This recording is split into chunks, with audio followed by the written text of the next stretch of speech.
Come, let us sit and try to relate. Because now, more than ever, we must show discipline, tolerance, and production to build a strong and better nation. I say that is the main foundation. So come, let us work hand in hand, because this is our land. Come, my brother, come, my sister, and let us build a nation together. Oh, yeah, yeah,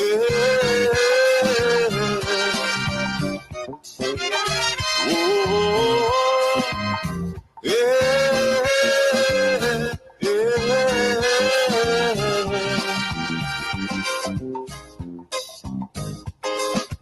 Yes, that's a very powerful message there. Come, my brother, come, my sister, let us build this country together. Grenada belongs to all of us. And one thing you must try to do is to improve what you met. So we want to leave this place better than we met it. So our children and children can inherit something better.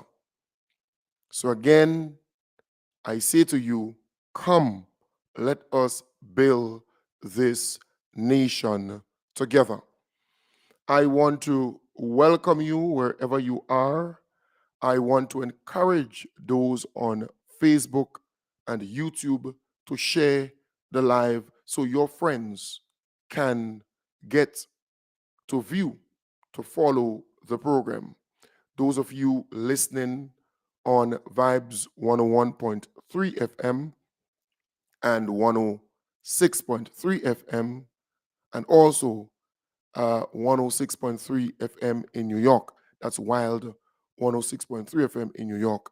Welcome, and continue spreading the word about this program so more and more people can listen, can follow the conversation via radio. So it's not only social media, but radio that's still relevant and very powerful. Thousands and thousands of people listen to the program via the radio. I want to speak this morning on two things. Why the NNP supporters and the leadership within that party is so upset. And I want to tell you just the 5, 6, 7 things they are upset about. But I want to also show you and highlight some of the achievements of the NDC in the last 10 months and 2 weeks. Again, in me telling you why they're upset. That's important.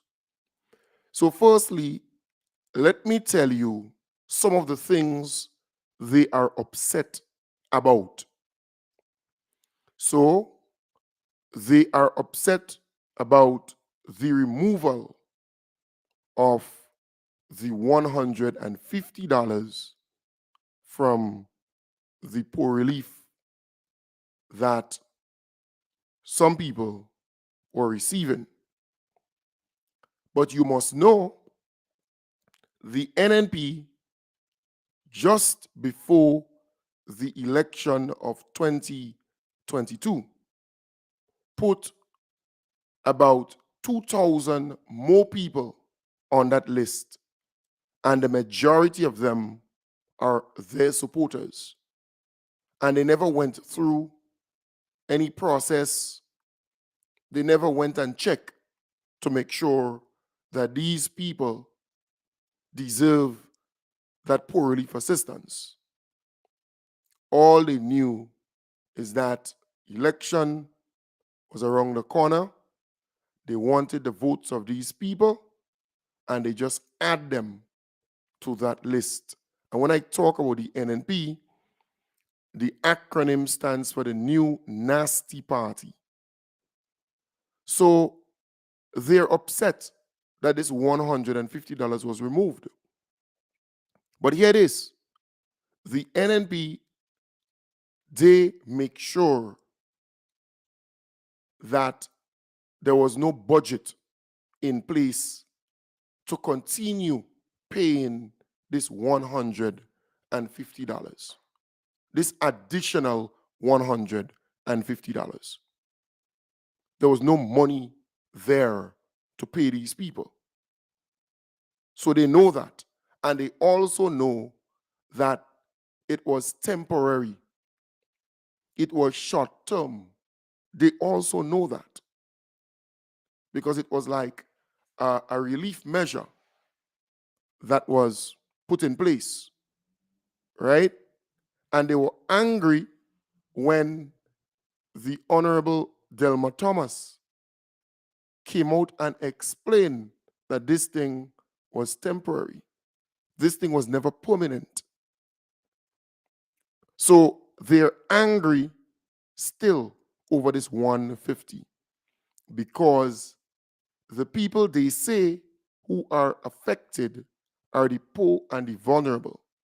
But remember, that is their base.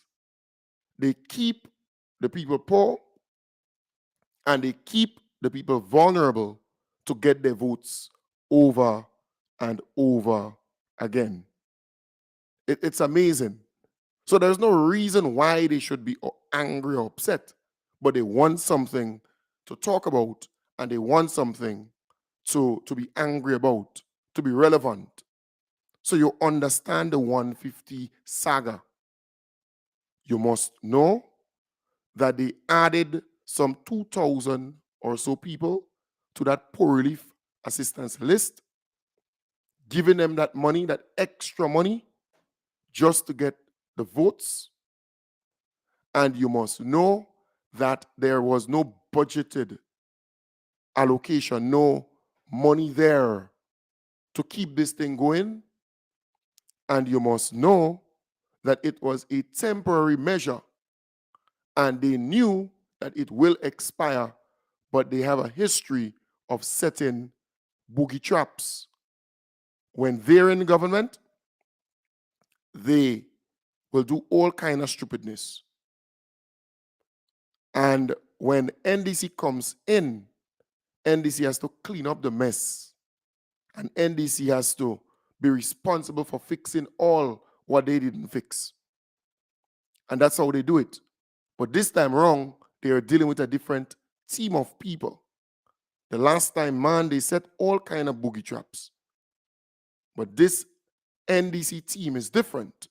They are dealing with them differently. And people are getting to understand what is going down. Because the NNP has a history of setting up these boogie traps for when NDC comes in. So many a times, people thinking, well, it's an NDC thing. NDC created this. No. They discover after that it was the NNP who created this mess. They never budgeted for it. They knew it was temporary. They never explained to the recipients in any real way, although some of them were actually informed that this thing will come to an end at a particular time. They were informed. But that's how the NNP operates. So there's no reason why they should be complaining, grinding, and groaning over this 150. But they know that's their base. That's the people who vote for them election after election. So they are preying on their vulnerability. Very important. The other thing that they're angry about, that they're bitter about, is the sending home of 5 workers in Carriacou who were actually on contract and in some instances on a letter which says that they are not permanent. They're there temporarily. They had no union representation. They were not given a letter of appointment from the Public Service Commission. They were just given a letter from the PS in that particular ministry, right? So they know that these people were temporary. The NNP never made them permanent because the NNP knew that they never had the capacity, the competence to do the work. The NNP knew that. So they never made them permanent, right? And some of them were political activists. They were seen campaigning and doing a number of things for their party and not government. It's amazing. So there's no reason why you should be angry or bitter or sour. These people were temporary. Secondly, some of them were political activists. They were politically exposed. They were political appointees. And when your party goes, you go with it. It is simple like that. It occurred in 2008. We saw a lot of NDC people who were employed temporarily. When NDC lost the election in 2013, they go, and they go in peace. They go in peace to love and to serve the Lord. No confrontation, no problem.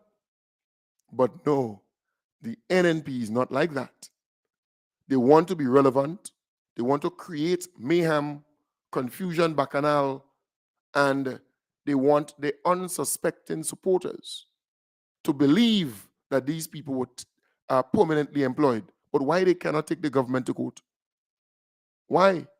Why they cannot bring this matter before the Labor Commissioner and the Minister of Labor and ultimately the court?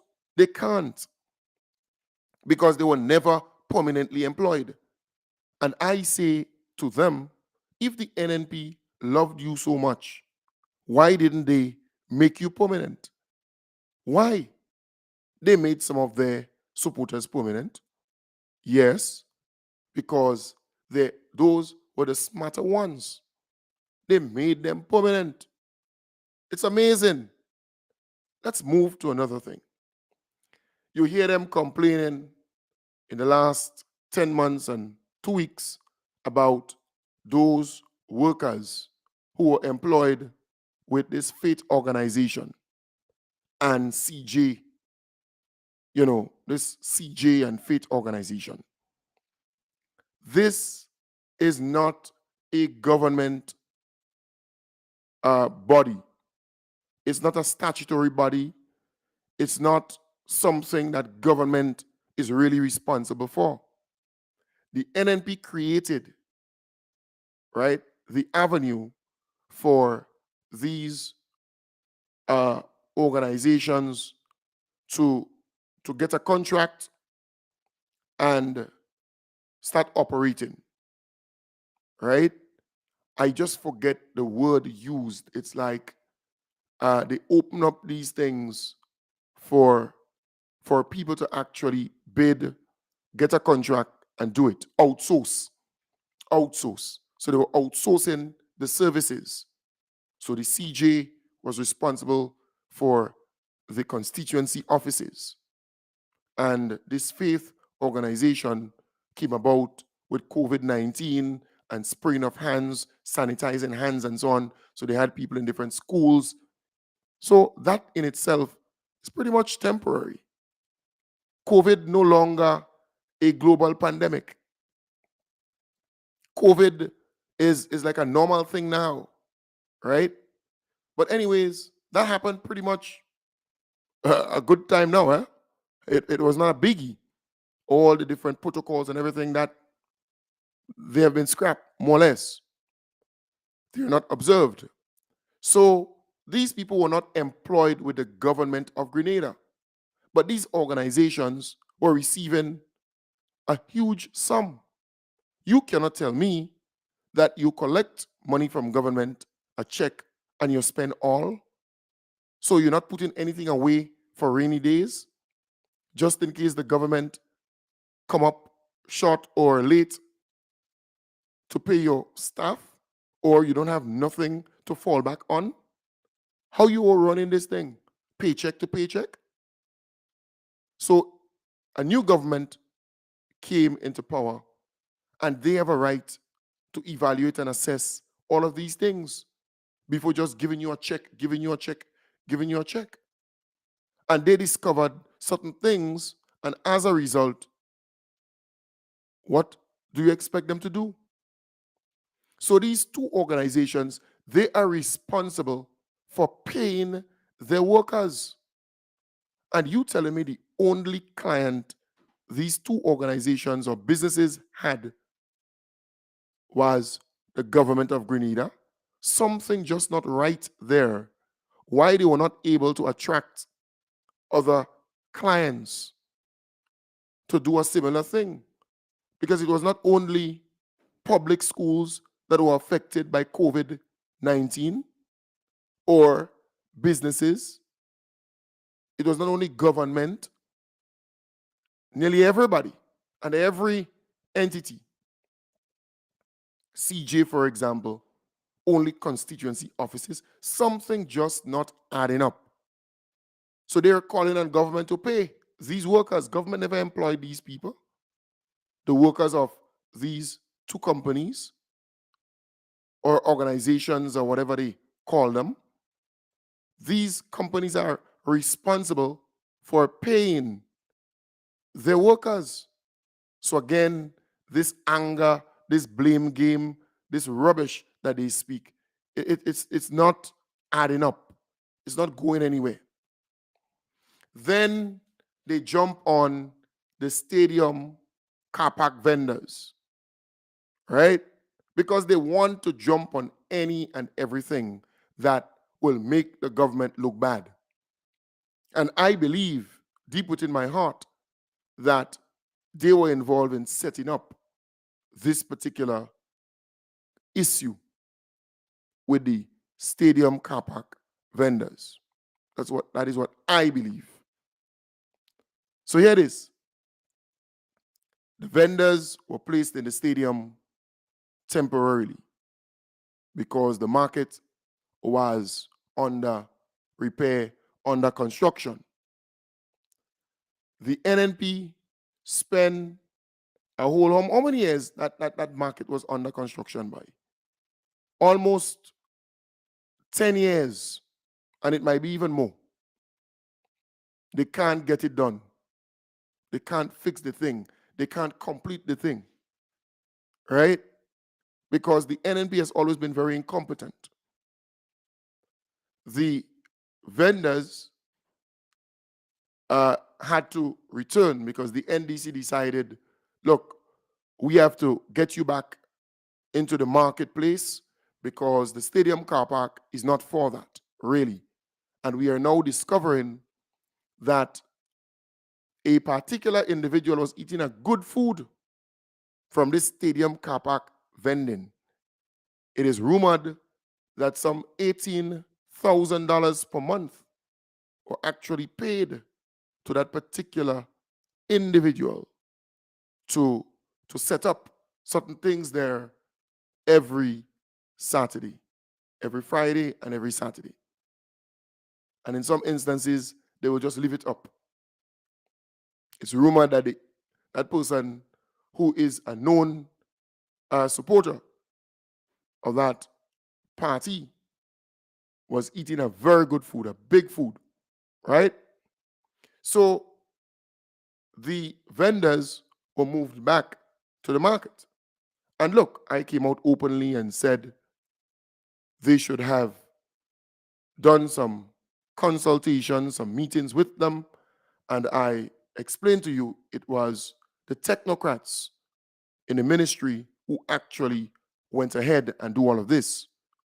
Hence the reason a certain individual came to the market on Saturday, speaking to certain vendors at a particular time, feeling the ground, right? And I told you who that person was. the rabbit in the wild, the toothless tiger. But it's all well orchestrated, well planned. Don't fool yourself. But they failed because they expected chaos, they expected problems in the market, but the market vendors just settled in. They went into the market in tongue and they just settled in. No problem, period. In fact, the minister was able to engage some of them even before, the day before they go into the market. So everything kind of calmed down and worked out well. But it was strategic. They wanted confusion, they wanted chaos, they wanted problems, but it didn't work out. So they failed there. In fact, they're not talking too much about that anymore. They failed miserably where that is concerned to create confusion. I go to the market every Saturday, right? Not the stadium car park. I go to the market for the last 13 years, every Saturday. So they failed. The thing was nice, calm, and peaceful. The only thing that needs to happen in the market right now, there's a group of guys there playing music and smoking and drinking and doing all kind of stupidness in that area. The Royal Grenadier Police Force needs to rein in and control that. They need to go in there, clean up that particular area, and bring some order in that area. I understand that they're getting electricity from the old building, right? So you need to cut that off totally, because once they have no electricity, then there is no music. And if they come there and they smoke and they loiter, then you take action. That must be done. That's the only big thing there. You have a whole pile of people in one corner there, and it's real problems they're given on the Saturday. I don't know if they're planted. And I know who boys they are. We know who boys they are. This guy who is fighting for leadership. We know who boys they are. And it could be a setup too. But nevertheless, the police has to intervene, and I hope they can clean up that mess once and for all, so that this Saturday it will be different. All right? So they failed. Then they jump on the hairdressers, the barbers, the nail techs, and so on, and that issue. They jump on that. They angry, they blue, talking about that. But the Honorable Jonathan Lacrette and his team, they were able to quell all that hype and all that fuss and all that, but I call it this kind of wajan behavior from some of these people. What they did, they engaged them further because they were actually engaging them, right? They had how much meetings with them, how many, and then they listen to the people and they extend the time that they have to November instead of June, July, November. And the money they have to pay, they give them up to a 3-year period to renew and that kind of thing. So that calmed down and they still engage in them.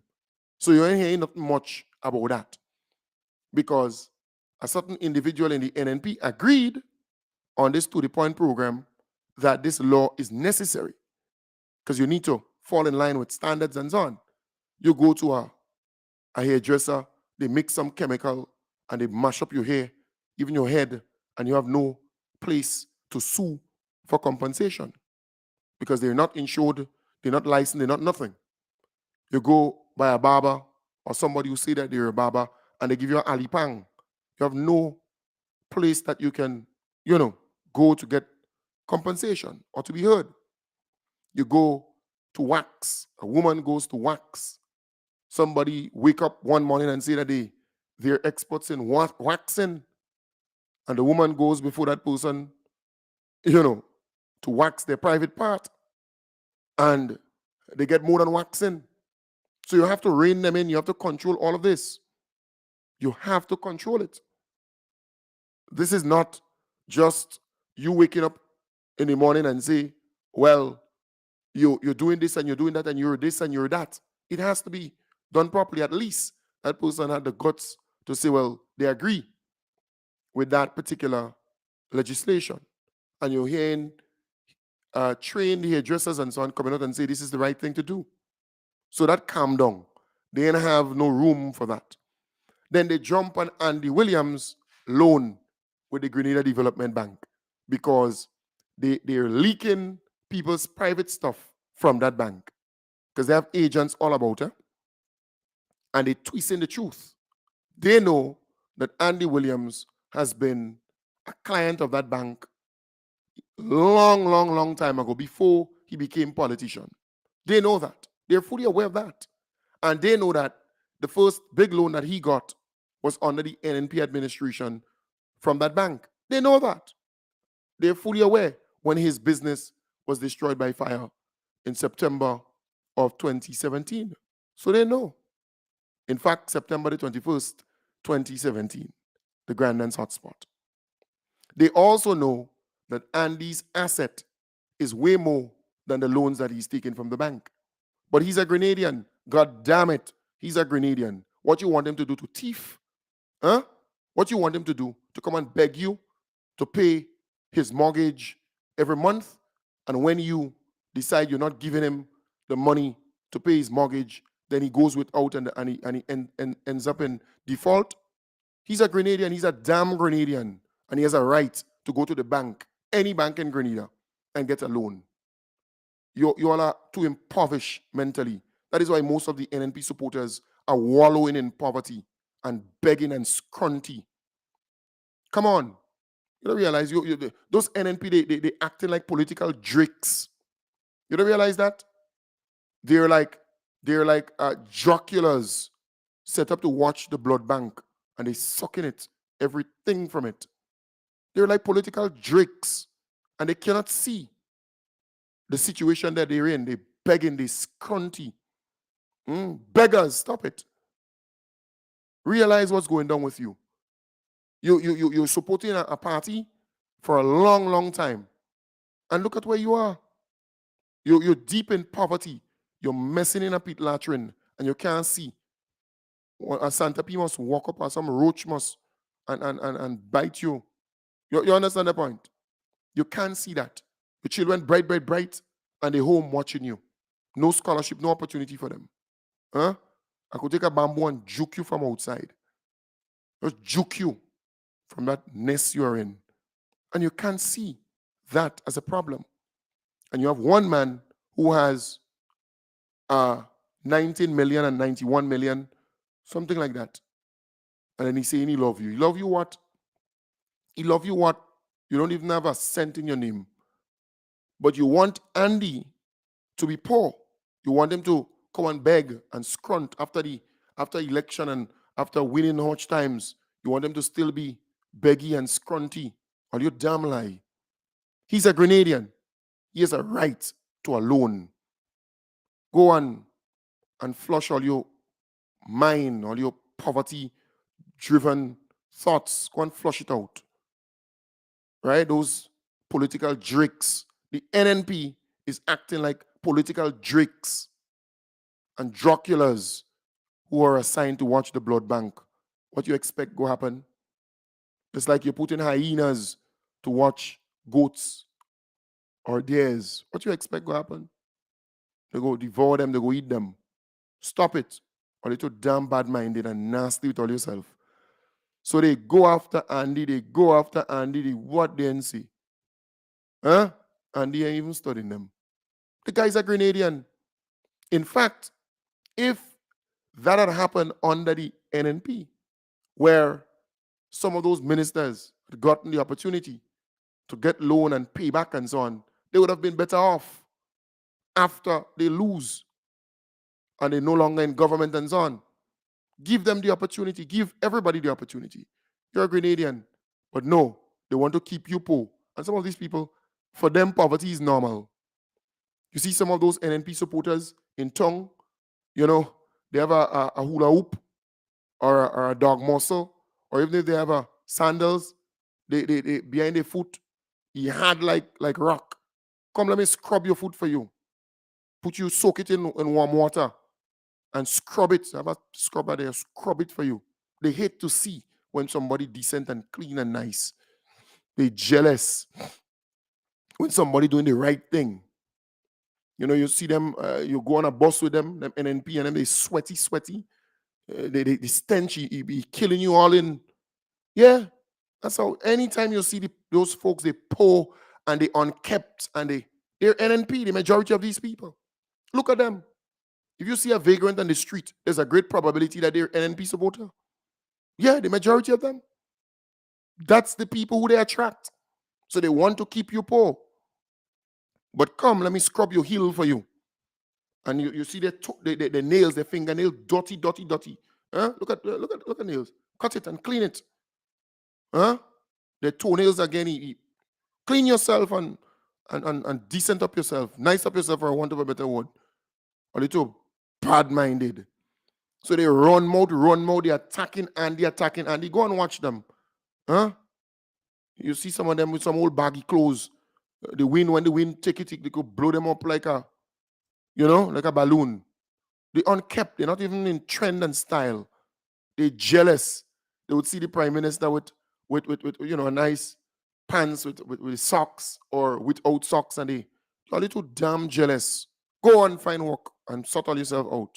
They jealous me too, you know. You say, you don't see me on radio. Huh? And it is, and it that. And so I'm bothering with them. I'm Kem Jones. I'm a brand.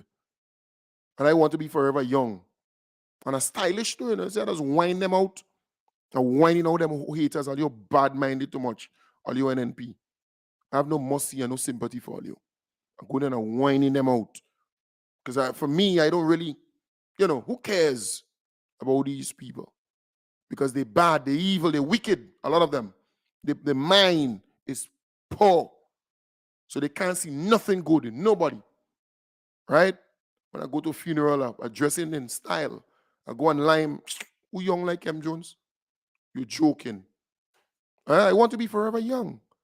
And mind you, they can't see. They have an old man who, in their party, who dying here. The man here as black as a little kid that come out in a woman's, just born. Yeah, a lady just give birth. And you look at the blackness of that hair. The old man here, black like that, He dying here. Die. They can't see that. Right? You're almost 100 years or 80 years or whatever. The man dying here. That is why the last time fungus take his head. Remember when fungus and he get the alipang, they scrape it all here so. And people start to laugh. They say, well, who's that Baba that gave this guy this alipang? They scrape it, fungus. He die here too much. Because he want to be, in it. It's amazing. But nevertheless, so they talk about Andy. Andy doesn't studying about them. No. You watch some of them and the condition and what's wrong with all you? Stop all your damn stupidness. So that's what they're really talking about, That is all what I list for you. That is where the bitterness and anger and so on is, So nothing can hold in.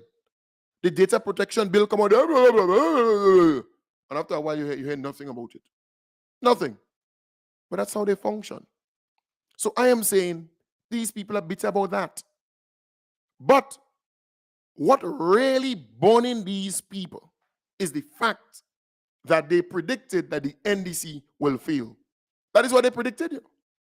They never thought that the NDC will come in power and pay workers who retired and were marching in the streets their gratuity and their pension. They never thought. They never thought that the NDC will come into power and pay the doc salaries to the teachers. They never thought that the NDC will introduce the twice monthly payments or salary payments. They never thought. They never thought that the NDC will come in and introduce $30 million worth of cost of living relief measures. They never thought.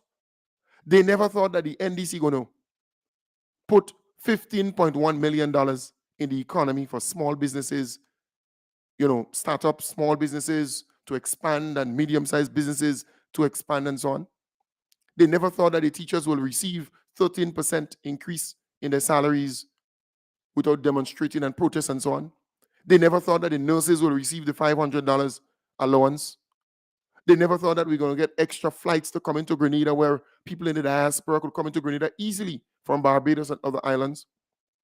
They never thought that the NDC would look at the wage, the minimum wage, and seek to adjust that so that people would have a better salary coming in. They never thought that the NDC would be able to fix the roads the way they're fixing it properly.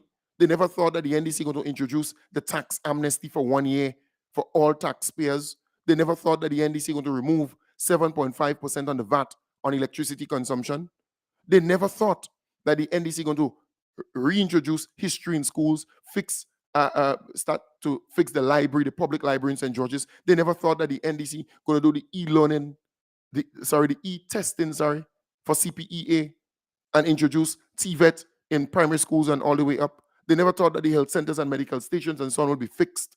They never thought. They never thought that NDC going to launch Carnival in New York and it will be a success.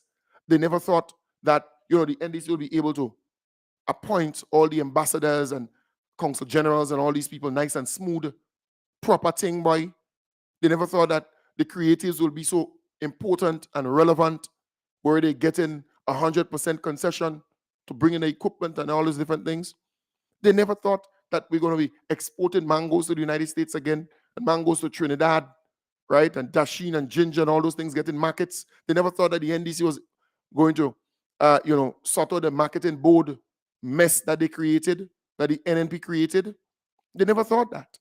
They never thought that this governance will be so smooth and people are going to appreciate this young team and the prime minister will be, a magnetic kind of figure in the region, in the world, and here at home. They never thought all those things would happen.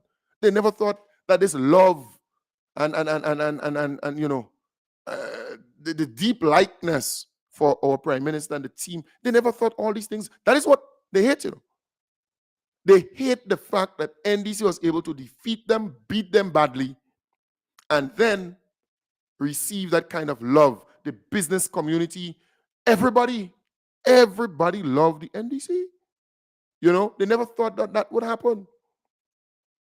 But what God bless, no man curse. You think that thing happened just so? You believe that this victory came about just so? You damn lie. You lie. Where? Joke you're making. Folks, I want to say to you, come Monday, the 15th, I will mark 9 years on air. 9 years doing this program, the nightly program, and we were not where we are today. We started off really at nothing or with nothing, right? But now I am the most popular person in talk radio or podcasting or anything for that matter. In fact, you will hear my name mentioned more times than anybody else, right, in this business of talk radio, in the diaspora and here in Grenada. I'm telling you, it's a household name.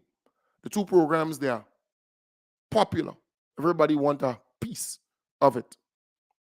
So come Monday, about 2 o'clock, I hope to have, some little things to eat. Nothing grand, nothing much. Some drinks and a little music, a little vibes at my place here. It's a low-key kind of vibes. You can come by if you have time. No problem. All right? You can come by, chill, drink, laugh. That's how we do it. And then on for the 10th anniversary, 10 years, I will be doing 10 major activities within that year. And that is get towards getting a radio station and opening up a radio station, right? That's important. Very, very important. So just giving you a heads up where that is concerned. So Monday, if you have time, come on by. Come chill. You may not have plenty food for you or plenty drinks for you, but I'm here. We could chill, we could talk, we could, enjoy the music and so on. And if you're coming by, you could bring a case of drink or bring a bottle of drink, once it's not open. You can bring it, right? You can bring it. You can come by and we could chill. And even before, you can give me a heads up. Say, hey, Kem, boy, I have a case of drink or two. I have a this or that. You could come pick it up and so on to make it thing nice. You understand the vibes? Very important. If you want to give some money because we have to buy things to cook, right? Got to buy things to cook, to prepare. So when people come, they go get something to eat. So if you want to give a little money towards it, you can. It's just love. That's how we do it, right? I've been volunteering my time and effort, and it's important that you celebrate achievements. It's important. I've been out here doing this when a lot of people were hiding and ducking and baving and weaving. They're afraid, right? I've been doing this, serving you with excellence. This is no joke. So if you can give something, please do. I will appreciate it. All right. And it's really towards, the whole event. And if people come by, they could have something to drink, they could have something to eat, laugh, and so on. It will be nice. And remember, it's not hard to link me up, It's not hard.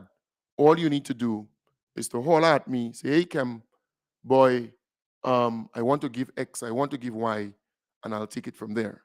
It's not hard. All right? Trust me, it's not hard. Right? Hello? Hey, morning.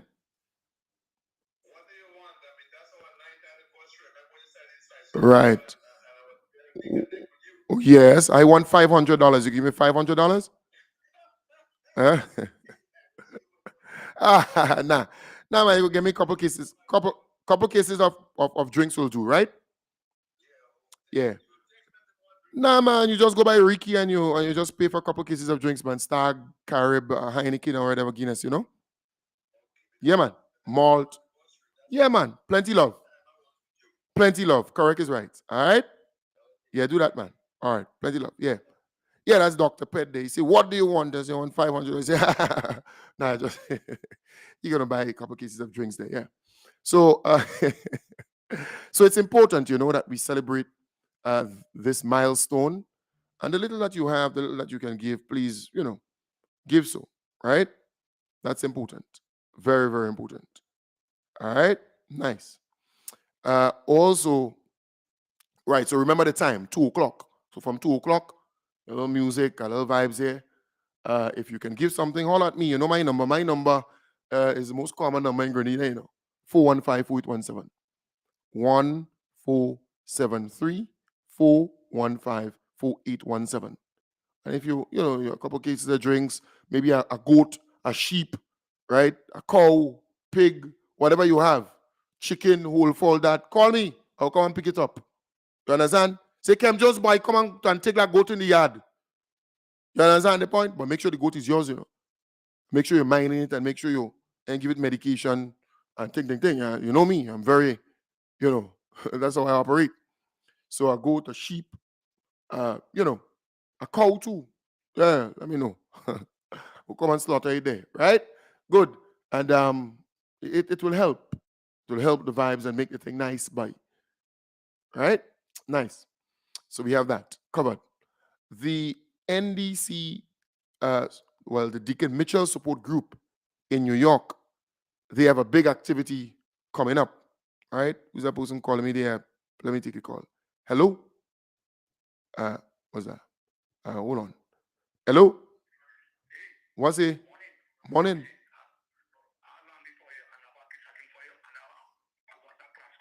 All right, so you have a butler class coat, you have lambi, and you have a kiss a drink. Who calling me there about watch your number, find out? Hey, Pumpkin, by what say? Everything good?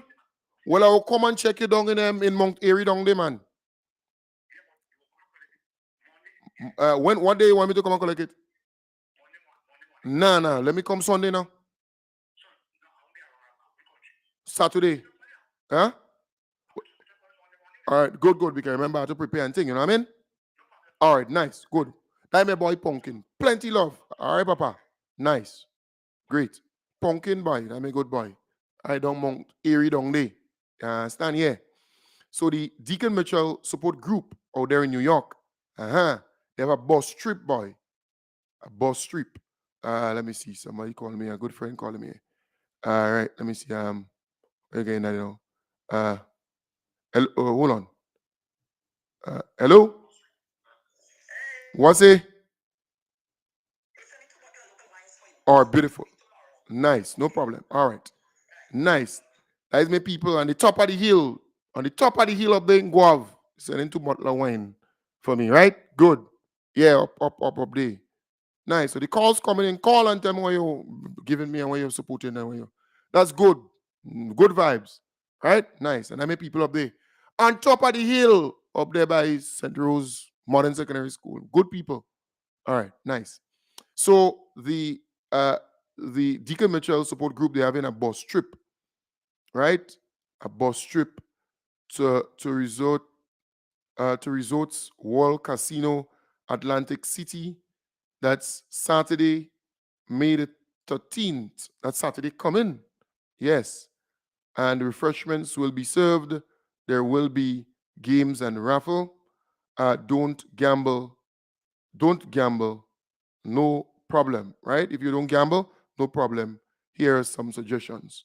Go shopping, visit the lighthouse, take a walk on the boardwalk and so on. Cost $70. Bus departs at 7:30 a.m. sharp, right? So they're asking you, right? So if you want tickets for that, call Frances. Her number is 917-282-9405. I'll put up the flyer on my Facebook page, right? I'll put up the flyer after the program. I'll put it up. Call Jillian 917-589-8860. Call Akim Bye. Call Akim 347-925-1625. Call Estella 917-623-6882. Call Kenisha 917-589-0372. Call Meryl, is it Meryl? Mary Sil 914-482-1215. I'll put up the flyer right on the page. So in fact, I could do it now. So you could see it there, right? Let me put it up on my page first. So you could put it, it's on Akim page too, you know. All right, put up and link them. They have some seats still remaining. It's going fast, but they have some seats still available. So call them up. New York. Go on that bus trip. Good vibes. All right, let me put up on the Vision Information Services page. Let me just share it here. All right, good. So it's there. So you can actually see there. Call them up and there's some seats remaining. Call them up, link them up. All right? Nice. Don't forget St. Patrick East and West. The cruise coming up in June. I'll tell you some more about that. That's an annual cruise. I'll tell you some more about that. If you want tickets, you could call my good partner, Mitch in Batway. You know, you come and get the tickets to you. That's Mitch on, I think his number is 534-0856. 534-0856 if you want to get a ticket and be a part of that. Support all the events, all the activities. So folks, all right, so I have tickets, right? So Gemma Hunt, she has some tickets selling too for that cruise. So you can check Gemma Hunt, my good girl. Gemma girl, what's it? You good? My good parties are. She has tickets too, so you could holler at her. All right? So folks, I want to wish you all the best. Have a wonderful day. And those who pledge their financial support to keep the program going by, try to honor that. You know, a lot of people have pledged to keep the program going, but, you know, I know how things goes. It takes some time. So if you're hearing me and you pledge and you know, to keep the program going, to pay the bills and thing, try to honor that commitment between now and then, you know. I know how things goes, right? It's the vibes. Because pretty much the usual people who give to the program to keep it going. All right. So, folks, we have to wrap it up now. I want to wish you all the best. Remember, Speak Out Unfiltered is coming up with Kim the King and his team. Great guys doing an excellent job. Kim the King and his team. Good?